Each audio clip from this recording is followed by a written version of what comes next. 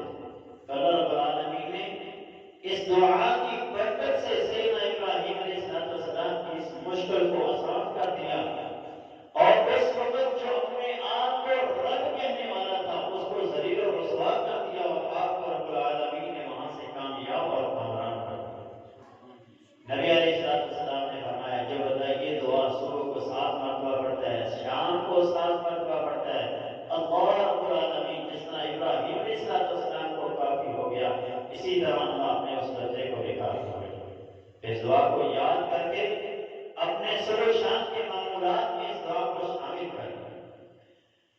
دوسرا واقعہ بھی سیدنا ابراہیم علیہ السلام کا ہے کہ جب آپ اپنی بیوی سیدہ سارہ کے ساتھ ایک علاقے سے گزر رہے تھے تو اس علاقے کا جو حکمران تھا، وہاں کا جو سربراہ تھا، وہ بہت ظالم تھا اور ہر شادی شدہ عورت کے ساتھ وہ زنا کا ارتکاب کیا کرتا تھا۔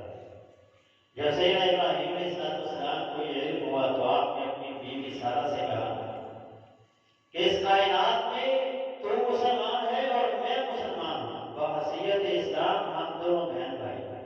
ایک تو اس لحاظ سے آپ نے بہن بھائی کا لفظ بولا، اور دوسرا سیدہ سارہ جو تھی وہ حضرت ابراہیم علیہ السلام کے چچا کی بیٹی تھی، اور وہ اس رشتے سے بھی آپ کی بہن لگتی، کزن تھی آپ کی۔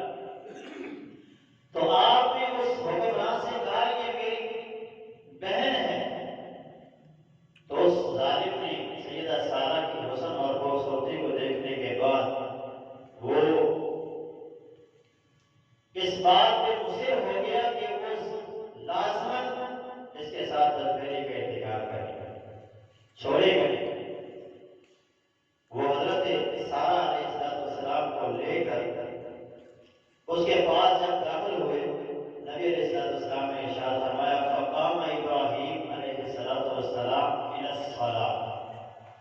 ابراہیم علیہ السلام کھڑے ہو گئے رب کے حضور، اپنے ہاتھوں کو بلند کر لیا، دعا کرنا شروع ہو گئے۔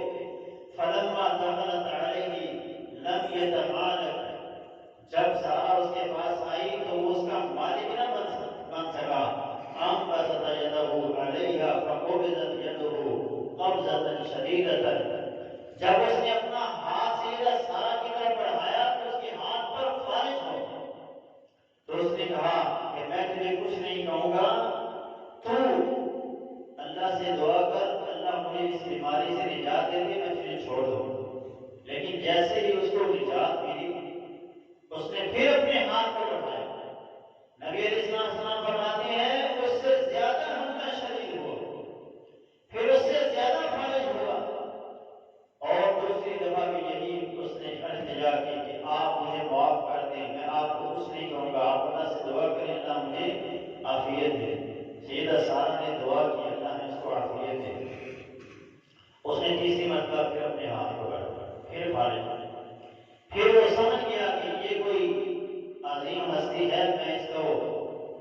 اپنی حوث کا نشانہ نہیں بنا سکتا، تو اس نے کہا آپ اللہ سے دعا کریں اللہ مجھے عافیت دے دے، میں آپ کو کچھ نہیں کہوں گا اور آپ کی خدمت کے لیے اپنی ایک خاتمہ بھی آپ کروں گا۔ کہ سیدہ سارہ نے دعا کی، اس کا وہ خواہش ختم ہو گئی۔ تو دعا وہ عظیم ہتھیار ہے کہ جس کے سامنے بڑی بڑی قوتیں اور طاقتیں فراغ ہو جاتی ہیں اور وہ انسان کا کچھ نہیں بگاڑ سکتی، کیونکہ اس وقت اس کے ساتھ جو قوت اور طاقت ہوتی ہے وہ اللہ رب العالمین کی طاقت اور قوت ہوتی ہے۔ اس لیے وہ سارے حکمران ہونے کے باوجود سیدہ سارہ کو نقصان نہ پہنچا سکا اور اپنی ایک خاتمہ جن کا نام سیدہ ہاجرہ رضی اللہ تعالیٰ عنہ ہے، وہ حضرت ابراہیم اور حضرت سارہ کی خدمت کے لیے اس نے وقف کی، اور بعد میں وہ بھی حضرت ابراہیم علیہ السلام کی بیوی بنی، اور ان میں سے آگے جو ہے سیدنا اسماعیل علیہ السلام پیدا ہوئے، اور ان میں سے پھر ہمارے نبی جناب محمد رسول اللہ صلی اللہ علیہ وسلم پیدا ہوئے۔ بہرحال دعا جو ہے یہ عظیم ہتھیار ہے۔ جب آپ کے پاس یہ ہے تو پھر آپ کو گھبرانے کی ضرورت نہیں ہے، آپ کو کسی سے ڈرنے کی ضرورت نہیں ہے، آپ کو کسی سے پریشان ہونے کی ضرورت نہیں ہے۔ ابن قیم الجوزی رحمۃ اللہ علیہ نے حسن بصری کے حوالے سے ایک واقعہ نقل کیا۔ ابن ابی دنیا نے اس واقعہ کو نقل کیا کہ ایک انصاری صحابی تجارتی سفر کے لیے ایک شہر سے دوسرے شہر پھر تیسرے شہر اس طرح مسافر کیا کرتے تھے۔ ایک دفعہ ایک راستے میں جنگل میں انہیں کسی لحظت سے آمنا سامنا ہو گیا، تو اس لحظت نے کہا کہ میں اب آپ کو قتل کروں گا۔ تو اس انصاری صحابی نے کہا کہ تم مجھے قتل نہ کر، مجھے 2 نفل ادا کر لینے دو۔ تو کہتے ہیں میں نے اپنے نوافل جو میں نے شروع کیے اور سجدوں میں جب میں گیا تو میں نے یا ربی کی صدائیں لگائی، یا مغیث اغثنی، اے رب العالمین جو تو مظلوموں کی مدد کرنے والا ہے میری مدد فرما۔ فرمایا میں نے جب یہ کلمات پڑھے اور میں اپنے نوافل سے بھی فارغ نہیں ہوا تھا کہ میں نے دیکھا کہ ایک بندہ جنگل کی ایک طرف سے آ رہا ہے اور آتے ہی اس آدمی کو اس ڈاکو کو قتل کر کے جانے لگتا ہے۔ تو میں اس سے کہتا ہوں تو کون ہے؟ اس نے فرمایا مجھے عرش والے رحمان نے بھیجا ہے۔ جب آپ نے پہلی دفعہ یا مغیث اغثنی یا ربی کی صدائیں لگائیں تو آسمان دنیا کے دروازوں کو کھول دیا گیا، اور جب دوسری بار آپ نے یہ کلمات کہے تو فرشتوں میں چمگوئیاں شروع ہو گئی، کون ہے جو اس کی مدد کے لیے پہنچے گا؟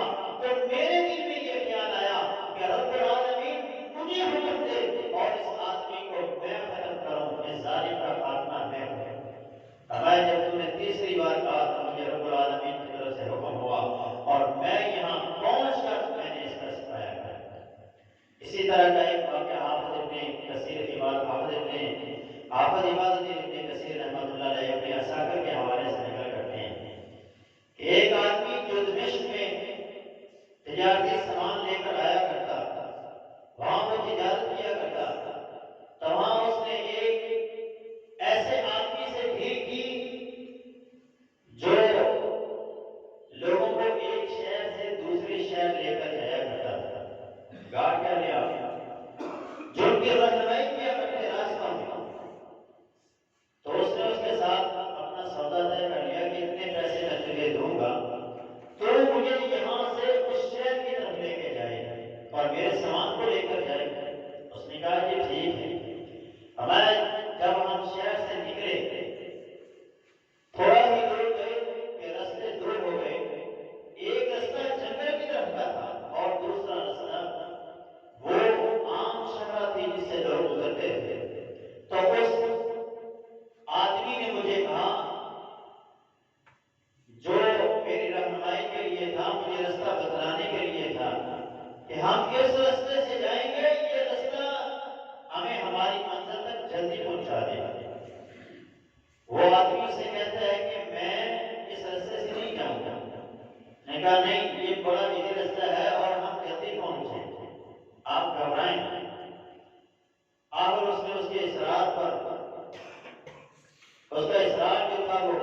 گیا اور اس کے اس رات کو اسے ماننا پڑا اور اس کے ساتھ چل دیا. جب جنگل میں پہنچے تو اس نے کیا دیکھا؟ کھوپڑیاں ہی کھوپڑیاں نظر آ رہی ہیں، لوگوں کی لاشیں گری پڑی ہیں. تو اس نے کہا تیرا بھی یہی انجام ہے جو ان لوگوں کا ہوا ہے.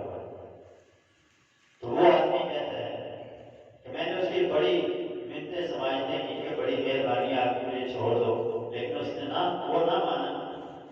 کہا میں وہاں سے بھاگا، لیکن کیونکہ رستہ ایسا تھا کہ وہاں سے میں بھاگ نہ سکا، اس کی سواریاں بڑی اچھی تھی، اس نے مجھے پکڑ لیا. پھر میں نے اس سے کہا کہ مجھے تو 2 نفل پڑھنے کی اجازت ہے. اس نے کہا نہیں 2 نفل. میں نے کہا چلو ایک بار کو مجھے اللہ کے سامنے سجدہ کر لینے دو. کہا جب میں نماز کے لیے کھڑا ہوا تو میری یہ کیفیت تھی کہ میں سب کچھ بھول چکا تھا. ڈر اور خوف کی وجہ سے کبھی ایسی کیفیت ہو جاتی ہے. ہمارے پاس صرف مجھے ایک آیت قرآن کی یاد رہی، امن یجیب المضطفی اذا دعاہ ویکشف السوء. فرمایا میں نے اس آیت کو پڑھا تو میں کیا دیکھتا ہوں، ایک شخص سوار گھوڑے پر آتا ہے اور اس آدمی کو مار کے جا رہا ہوتا ہے. تو میں جلدی سے سلام پھیر کر اس سے پوچھتا ہوں تو کون ہے؟ تو اس نے کہا میں اس کا بھیجا ہوا ہوں جو مستحق کی پکار کو سمجھتا ہے. تو دعا کو عظیم اختیار ہے. اگر آپ کے پاس ہے تو آپ ہر مشکل سے نکل سکتے ہیں، آپ کی ہر پریشانی کا مداوع ہو سکتا ہے. آپ دنیا کی جس مرضی پریشانی کے اندر گرفتار ہوں، صدق دل کے ساتھ، خلوص کے ساتھ رب کے سامنے دستے دعا دراز کریں گے. رب العالمین ایسا حی قیوم ہے، وہ فرماتا ہے مجھے شرم آتی ہے کہ اپنے بندے کے ہاتھوں کو خالی رکھوں. تو انسان جب اللہ کے سامنے اپنے ہاتھوں کو پھیلاتا ہے تو اللہ اس کی بڑی بڑی مشکلات کو آسانیوں میں تبدیل فرما دیتا ہے.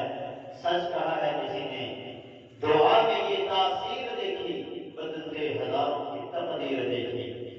کہ اس آدمی کی موت یقینی تھی کہ اس نے اللہ کے سامنے دعا کی، اللہ رب العالمین نے اپنی طرف سے فرشتوں کو بھیج کر اس کی مدد فرمائی. تو دعا سلاح المومن، اللہ کے رسول نے فرمایا دعا مومن کا اتحاد ہے. اس کو آپ جتنا زیادہ محفوظ کریں گے، جتنی زیادہ آپ رب العالمین کے سامنے کریں گے، رب العالمین اتنا ہی صلہ آپ کو عطا فرمائے. انسان کی پریشانیوں کا مداوع ہے دعا، اور اس اتحاد سے آپ اپنے ہر غم اور ہر تکلیف کو دور کر سکتے ہیں. قرآن مجید فرقان حمید اللہ تعالیٰ نے ارشاد فرمایا وما كان الله ليعذبهم وانت فيهم وما كان الله معذبهم وهم يستغفرون. اللہ ایسا نہیں ہے کوئی قوم اس سے بخشش مانگ رہی ہو اور اللہ اس قوم کو عذاب سے دچار کرے، ایسا نہیں ہو سکتا. قوم یونس کا واقعہ رب العالمین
انہیں محفوظ فرما دیتا ہے جو پریشانیاں ان پہ ڈیرا ڈالنے والی ہوتی ہے۔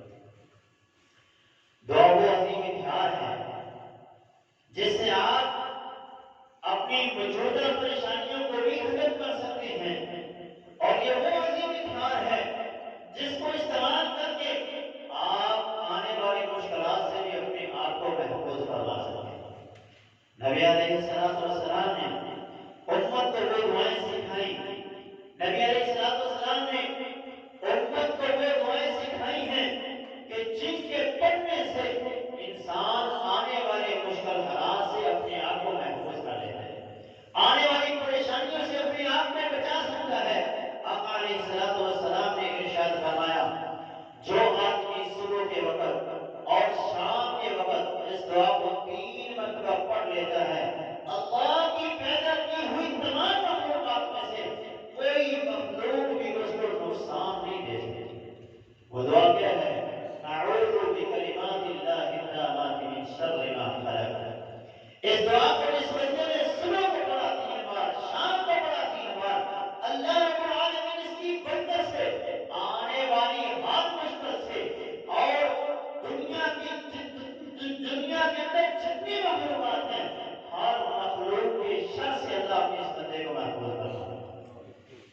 نبی علیہ السلام کی ایک اور دعا ہے، آپ نے ارشاد فرمایا جس بندے نے صبح کے وقت شام کے وقت 3 مرتبہ اس دعا کو پڑھا، بسم اللہ الذی لا یضر مع اسمہ شیء فی الارض ولا فی السماء وهو السمیع العلیم، زمین و آسمان کے اندر جتنی بھی مخلوقات ہیں، جو بھی چیز ہے وہ چیز اس کو نقصان نہیں دے سکتی۔ تو پھر نہ چور آپ کا کچھ بگاڑ سکتے ہیں، نہ حاسد آپ کا کچھ بگاڑ سکتے ہیں، نہ جادوگر آپ کا کچھ بگاڑ سکتا ہے، نہ کوئی اور آپ کو نقصان دے سکتا ہے، نہ کوئی کیڑا، نہ کوئی موذی جانور آپ کو نقصان نہیں دے سکے گا اگر آپ نے اس دعا کو صبح کو 3 بار پڑھا، شام کو 3 بار پڑھا۔ اس حدیث کو بیان کرنے والے سیدنا عبدان رضی اللہ تعالیٰ عنہ ہیں۔ سیدنا عبدان فرماتے ہیں جب یہ انہوں نے حدیث بیان کی تو راوی ان سے کہتا ہے آپ تو کہتے ہیں کہ کوئی چیز نقصان نہیں دے سکتی، تو پھر آپ کو فالج کیوں ہوا؟ تو انہوں نے کہا جس دن مجھے فالج ہوا اس دن میں نے اس دعا کو نہیں پڑھا۔ یہاں تک کہ آپ بیماریوں سے بچ سکتے ہیں، آپ تماریوں سے بچ سکتے ہیں۔ رسول اللہ صلی اللہ علیہ وسلم کی حدیث ہے، آپ نے ارشاد فرمایا تھا الدعاء ينفع مما نزل ومما لم ينزل، فرمایا لوگوں دعا کو اختیار ہے، جو نازل شدہ اور جو بھی نازل نہیں ہوئے مسائل اور پریشانیاں بیماریاں ان سے اللہ آپ کو محفوظ کرتا ہے۔ فعلیکم عباد اللہ بالدعاء، اے اللہ کے بندو دعا کو لازم پکڑ لو، یہ تمہارا اختیار ہے۔ جب آپ کے پاس اختیار ہوگا دشمن آپ سے ڈرے گا، دشمن آپ سے ڈرے گا کیونکہ اسے پتہ ہے اس کے پاس اسلحہ ہے، یہ مجھے نقصان دے سکتا ہے۔ ہمارے پاس اگر ایٹم بم نہ ہوتا ہمیں کب کا انڈیا نے کھا جانا تھا۔ وہ اسی لیے رک جاتا ہے بار بار کہ اگر ہم نے ان کو کچھ کیا تو یہ ہم پر ایٹم بم چلا دیں گے، اس لیے وہ ڈرتے ہیں کیونکہ ہمارے پاس اختیار ہے، اس لیے وہ بھی ڈرتے ہیں۔ تو دعا مومن کا اختیار ہے، یہ آپ کے پاس ہے، آپ ہر پریشانی سے محفوظ رہیں گے، آنے والے مشکل حالات سے آپ اپنا بچاؤ کر سکتے ہیں۔ نبی علیہ السلام کی ایک حدیث ہے، فرمایا جو بندہ کسی مصیبت زدہ کو دیکھ لیتا ہے، کسی کا بازو نہیں ہے، کسی کا ہاتھ نہیں ہے، کوئی پاگل ہے، کوئی کام سے معذور ہے، کوئی بیماری سے ایسے ہے کہ بستر پر لگ چکا ہے، اس کو دیکھنے کے بعد جو بندہ یہ دعا پڑھ لیتا ہے اللہ زندگی میں کبھی اس بیماری کو شکار نہیں کرے گا۔ وہ دعا کہ الحمدللہ الذی عافانی مما ابتلاک بہ وفضلنی علی کثیر ممن خلق تفضیلا۔ اس لیے ان دعاؤں کو یاد کریں، یہ ہمارا اختیار ہے اور ہمیں ہر بیماری سے اور ہر مشکل سے محفوظ کرے۔ اور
کا مداوع کر سکتے ہیں اور اپنے آپ کو ہر مشکل سے نکال سکتے ہیں۔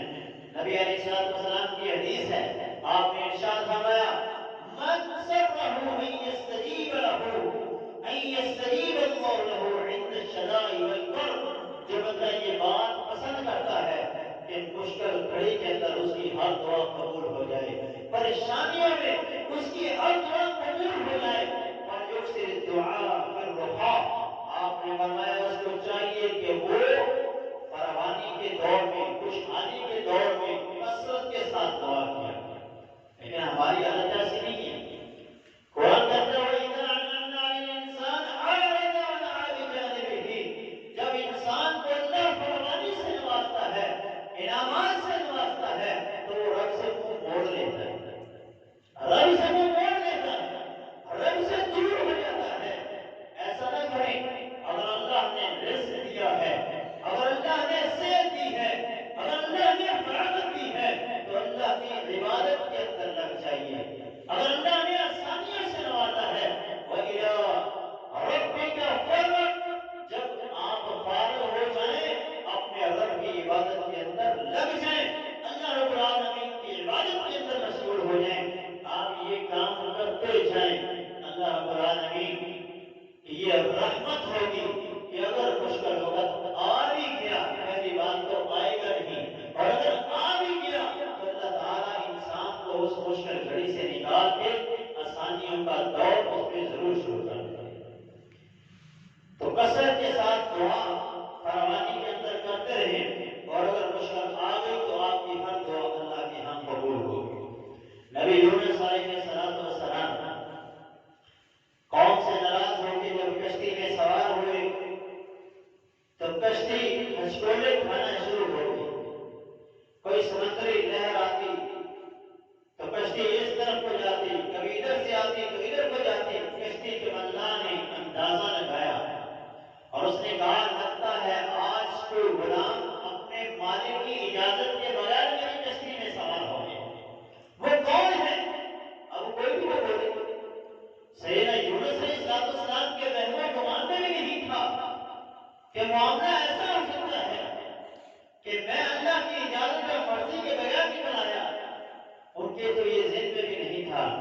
جب پورا ڈالا گیا تو سیدنا یونس علیہ السلام کا نام نکلا۔ کشتی والوں نے کہا نہیں نہیں، یہ بندہ یہ کہاں اپنے مالک کی مرضی کے بغیر آ سکتا ہے، یہ تو بڑا نیک بندہ ہے۔ پھر پورا ڈالا، 3 بار جب پورا ڈالا گیا نام نبی یونس کا آیا تو سب سیدنا یونس علیہ السلام سمجھ گئے کہ میں اللہ کی مرضی کے بغیر، اس کے آرڈر کے بغیر خود ہی چل کے آ گیا۔ اللہ نے مجھے وہاں سے ابھی نکلنے کا حکم نہیں دیا تھا، میں اپنی مرضی سے ہی آ گیا ہوں۔ ہاں میں ہی ہوں جو اپنے خالق و مالک کی مرضی کے بغیر آیا ہوں۔ کشتی والوں نے پکڑا اٹھایا اور دریا میں پھینک دیا۔ آگے مچھلی تھی، مچھلی نے منہ کھولا، مچھلی کے پیٹ میں چلے گئے، اندھیرے میں چلے گئے، مچھلی آپ کو لے کر سمندر کی دریا کی تہہ میں چلے گئے۔ اللہ رب العالمین فرماتے ہیں فنادى في الظلمات، وہاں نبی یونس نے اندھیروں میں ہم کو پکارا، اور ایک مقام پہ اللہ تعالیٰ نے فرمایا لولا انه كان من المسبحين، اگر نبی یونس ان کلمات کے ساتھ ہماری تسبیح نہ کرتا، اپنی غلطی کا اعتراف نہ کرتا، اور وہاں سے مجھے خالصاً نہ پکارتا، للبث في بطنه الى يوم يبعثون، لوگ قیامت کے دن قبروں سے نکلتے یہ مچھلی کے پیٹ سے نکلتا۔ وہ کلمات کیا تھے؟ فرمایا لا الہ الا انت سبحانک انی کنت من الظالمین، اے اللہ تیرے علاوہ کوئی نجات دینے والا نہیں ہے، میری اس مشکل کو حل کرنے والا نہیں ہے، میں گنہگار ہوں، مجھے معاف فرما دے۔ رب العالمین نے فرمایا ہم نے سیدنا یونس علیہ السلام کو نجات دے دی، فاستجبنا له ونجیناہ من الغم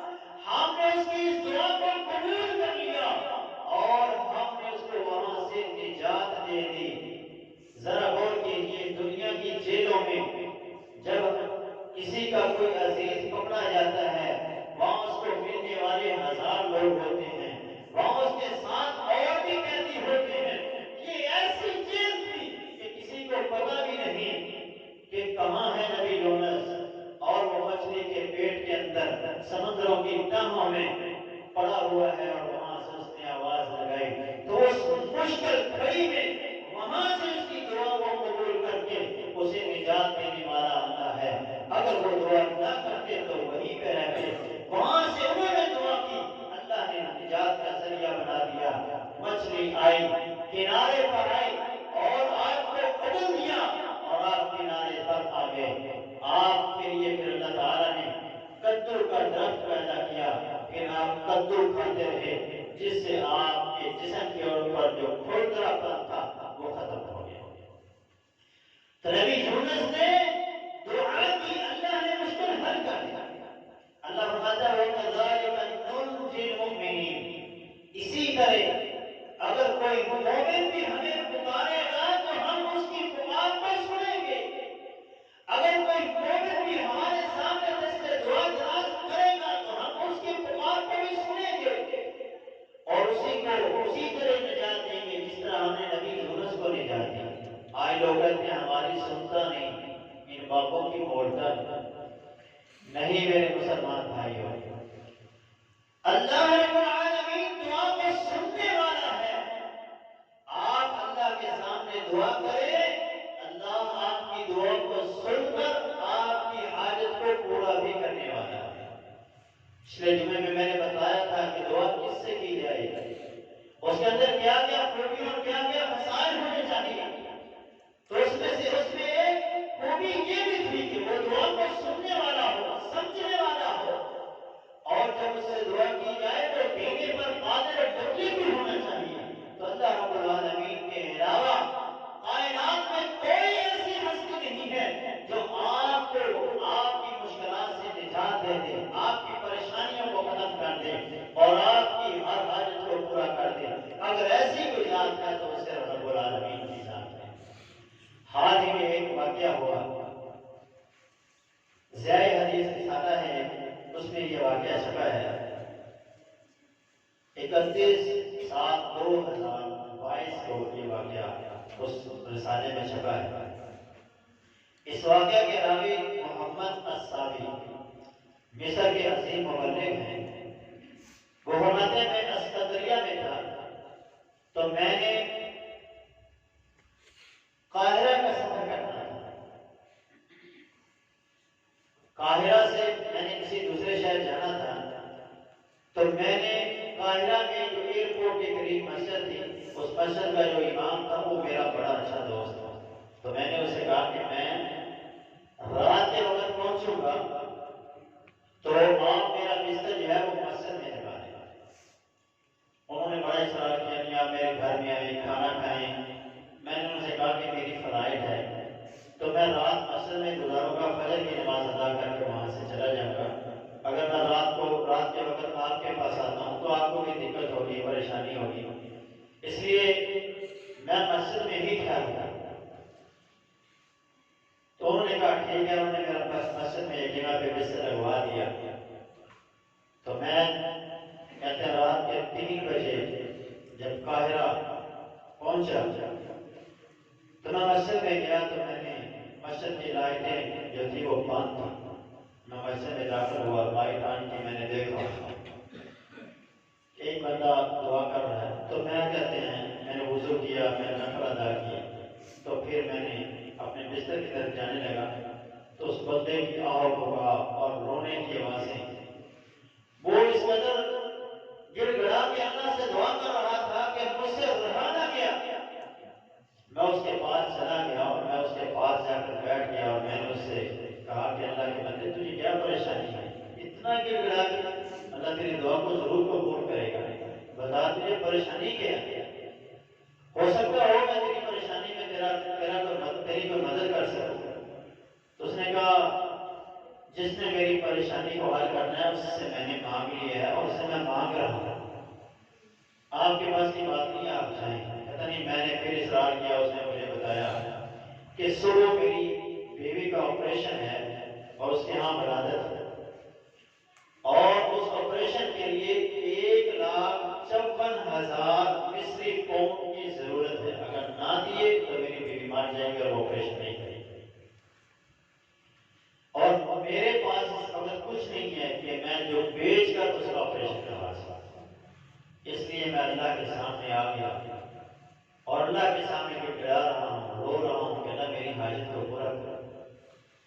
فرمایا وہ بندہ ساری رات روتا رہا۔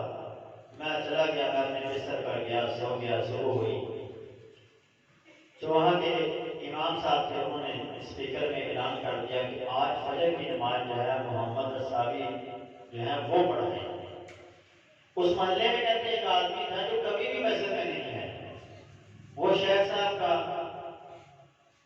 یوٹیوب پہ اور میڈیا کے اوپر ان کو سنا کرتا تھا اور ان کا فین بھی تھا۔ وہ آیا مسجد میں، فرمایا میں نے نماز پڑھائی۔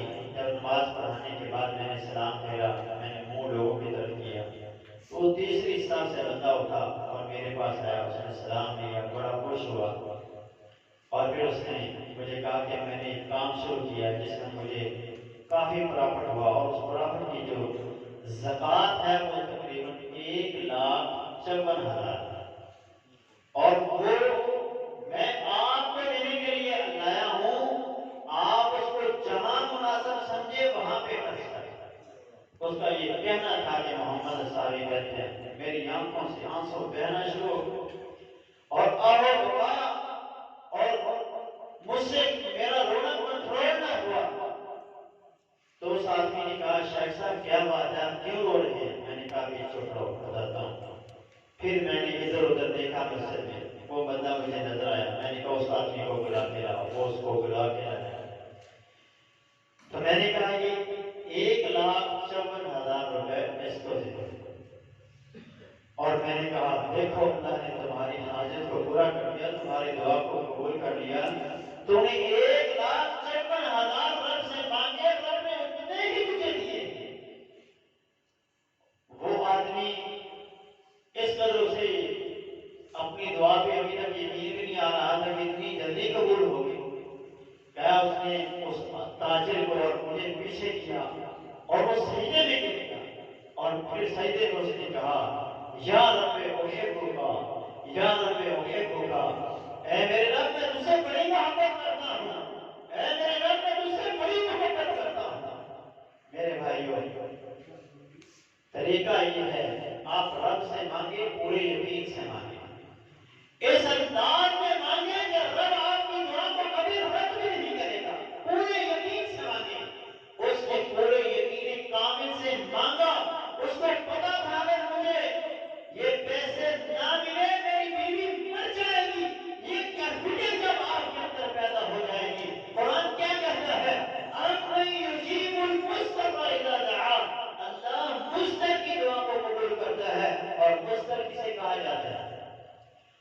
دوسرا پارہ ہے رب العالمین نے ارشاد فرمایا اے لوگوں تمہارے لیے مردار حرام کر دیا گیا، خون حرام کر دیا گیا، تمہارے لیے ہم نے حرام چیزیں جو منع کیا وہ حرام ہیں۔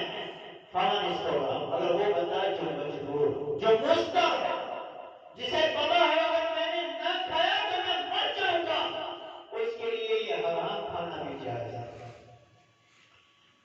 تو جس بندے کی یہ کیفیت بن جائے اسے مضطر کہتے ہیں، اور جب مضطر کی کیفیت میں آپ اللہ سے دعا کریں گے اللہ آپ کی دعا کو کبھی بھی رد نہیں کرے گا۔ تو دعا کریں اللہ رب العالمین سے۔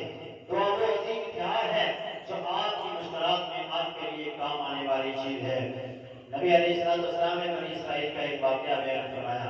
آپ کا 3 بندے ایک رستے میں جا رہے تھے، بارش شروع ہوئی، وہ غار میں داخل ہو گئے، اور غار میں جیسے ہی وہ اندر گئے اوپر سے ایک بہت بڑی چٹان آئی اور اس غار کا منہ بند ہو گیا۔ انہوں نے زور آزمائی کی لیکن وہ اس غار کا دروازہ نہ کھول سکے، اس چٹان کو، اس پتھر کو دروازے سے نہ ہٹا سکے۔ پھر ان میں سے ایک نے کہا اور لوگوں اپنے خالص عمل اللہ کے سامنے رکھ کے اللہ سے دعا کرو، اللہ اگر تمہیں ہمارا وہ عمل قبول ہے تو ہمیں یہاں سے نجات دے دے۔ اللہ رب العالمین کے سامنے ان تینوں نے اپنے 3 خالص عمل رکھے اور دعا کی، اللہ رب العالمین نے اس پتھر کو وہاں سے ہٹا دیا۔ تو یہاں سے یہ بات ہمیں سمجھ آتی ہے کہ دعا کے اندر وسیلہ بھی جائز ہے، اور وسیلے کی کون سی قسمیں جائز ہیں؟ آپ